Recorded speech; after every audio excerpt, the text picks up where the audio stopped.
आज मैं आपको बताना चाहता हूँ कि कब हम मानते हैं कि किडनी पूरी तरह से खराब हो चुकी है और पेशेंट को डायलिसिस या फिर ट्रांसप्लांट की ज़रूरत होती है। पेशेंट अक्सर मेरे पास आते हैं ये पूछने के लिए कि कब उनको डायलिसिस की ज़रूरत पड़ेगी। अक्सर हमारा मानना होता है कि पेशेंट को जब तक सिम्पटम नहीं आते हैं तब तक हम डायलिसिस अवॉइड करके रख सकते हैं।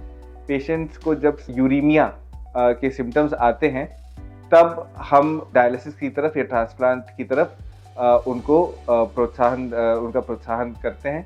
ये कौन से सिम्टम होते हैं जिनको हम यूरिमिक सिम्टम्स बोलते हैं। यूरिमिक सिम्टम्स में कुछ सिम्टम ऐसे होते हैं जो कि ज़्यादा खतरनाक नहीं लगते हैं, जैसे भूख कम लगना, पैरों में सूजन ज़्यादा आ जाना, सीढ़ियाँ चढ़ने पे सांस फूलना।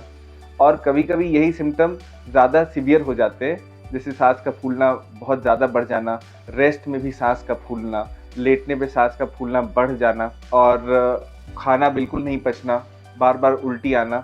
ये ऐसे सिम्पटम होते हैं जिनको हम यूरिमिक सिम्पटम्स बोलते हैं और जब इस तरह के सिम्पटम्स आते हैं तो डायलिसिस शुरू करना बहुत ही ज़रूरी हो जाता है। जब पेशेंट का क्रिएटिनिन जो लेवल होता है उस पर उतना नहीं डिपेंड करता कि पेशेंट की डायलिसिस शुरू की जाए। अगर पेशेंट का क्रिएटिनिन बहुत ज़्यादा बढ़ जाता है और सिम्पटम्स थोड़े कम रहते हैं तब भी हम कभी-कभी पेशेंट को प्रोत्साहित करते हैं कि वो डायलिसिस शुरू कर दें।